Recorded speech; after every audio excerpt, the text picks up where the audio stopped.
stay awake for too long. Don't go. Back to my channel, or welcome if you're new. My name is Nangela and this is Variety with Nandi. So in this video I'm going to share with you guys how I save and still have fun on a low income. These are my tips and tricks or my strategy on how I save money, choose and also have some fun on a low income. So guys, I am no expert at all. It's also a trial and error and struggle for me each month, but I always try new budgeting strategies or budgeting systems that can help me out in my current situation. So guys, please don't forget to like this video, comment and subscribe to this channel. So this is how, let me just get back to this book and show you guys, because my budgets are always in this book. Okay, I don't want you guys to see my okay. So there's three categories that I always compare myself to. So it's the survival,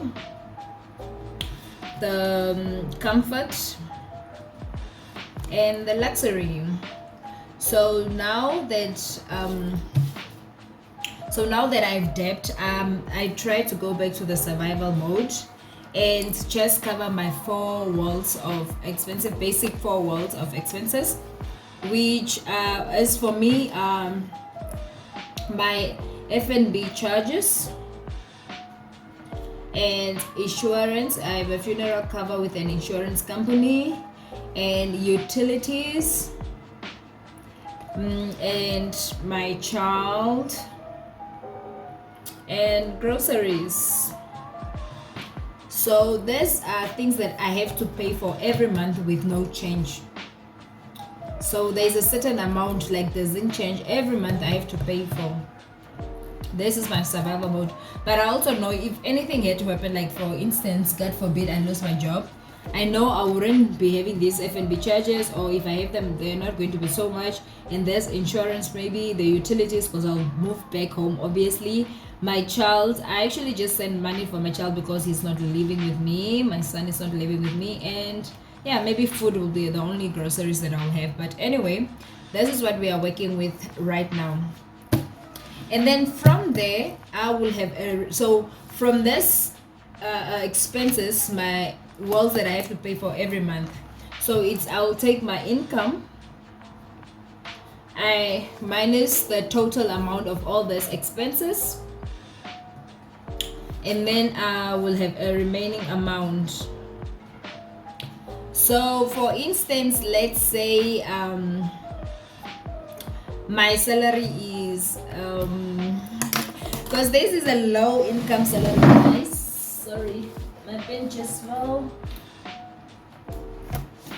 Low income, so it's just a 4-digit salary, but it's also let me just say it's 5 or 6,000 and below. If your salary is 6,000 and below, and you still also want to pay for the most important things but still have fun, so this can be the best budget system for you. And especially if you are in debt like me. I have an overdraft and old mutual debt, but I'm going to get rid of those this year. So yeah, so then I'll take my remaining balance after paying the important expenses. So that remaining balance, I'll do like 25% of that, like 4 times 25%, 25%, 25%. So 25% of the remaining balance, I will put it on my emergency fund. So this can it can be even as little as how much, whether it's $100 a month or $200 or $150 a month, it's fine, for as long as I'm just putting something away. This money builds up with time, it builds up. So if you don't get emergencies throughout, and also I feel like it's better than just having no saving at all. And then the second 25% of this from this remaining amount, I'm going to use it on my debt. So there's 25%, with the one that I pay on my debt is for the overdraft, because my other debt of Old Mutual, they actually deduct automatically. They actually just even deduct a minimum amount. Yeah. So this 25%, I put it over my overdraft, to my overdraft. And then another 25% is for my sinking funds. And under my sinking funds, I have under my sinking funds so far, I have ShopRite stamps, ShopRite or Checker stamps, in which we are a group of 5 people. So we all contribute $200 per month. So it's a $200 that I for my stamps. And then I have furniture under my sinking fund also. So I have an envelope for this. So I also just like, so I will take this 25%, I minus this 200%, and then divide the remaining by what is left for these 3 sinking funds. So if you have watched my vision board video, you'll see I have a vacation there. It's like a weekend away or to a spa or something. So I'm saving for that also. So maybe I've let me say a $400 here for my sinking funds. So I'll remove a $200 for my ShopRite stamps, because this one is just it's stable. I don't change it. It's just $200 for each member, and then I'll divide the remaining $200 among these 3. So for my furniture for the room, guys, I moved in October and my room I don't have, like, I moved without a plan. I don't have anything, so I want to start saving for things and then lay-buying or buying them after. So this whole year I'm going to dedicate a certain amount just for those. And then lay-buy is clothes for me and my son is also, but I think that will be for actually is it March, April, May there for winter stuff. That's what I'm going to be lay-buying. And then the vacation, so I'll be dividing according to that. And then the last 25% will be going on spending.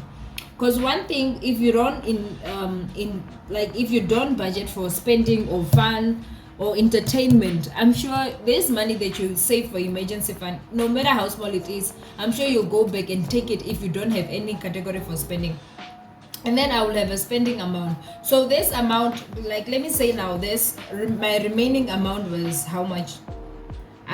Like, let me say my remaining amount gave me, like, for each category I have a 200, maybe 200 for emergency fund, 200 for overdraft, 200 for my sinking funds, which I divide among this. So if that month, if I have 200 for sinking funds only, then I will have to just put it in the stamps, and then my other categories will have nothing, and then a 200 for spending.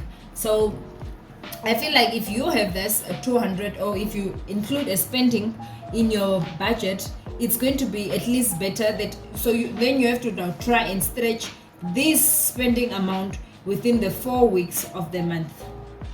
At least do it as a weekly allocation. As for me, I also like I actually try and also have a watch. Let me just see if I've written down something here. Yeah, a spending tracker of like the items that I bought and the amount within this with this spending money, because now in the spending money I can buy anything that I want anytime, but I try to stretch it at least for it to be 4 weeks, not for me to reach month end with 0. So this is our 2023, oh my goodness, 2023 budget system that I'm following, and so far I love it. It's January.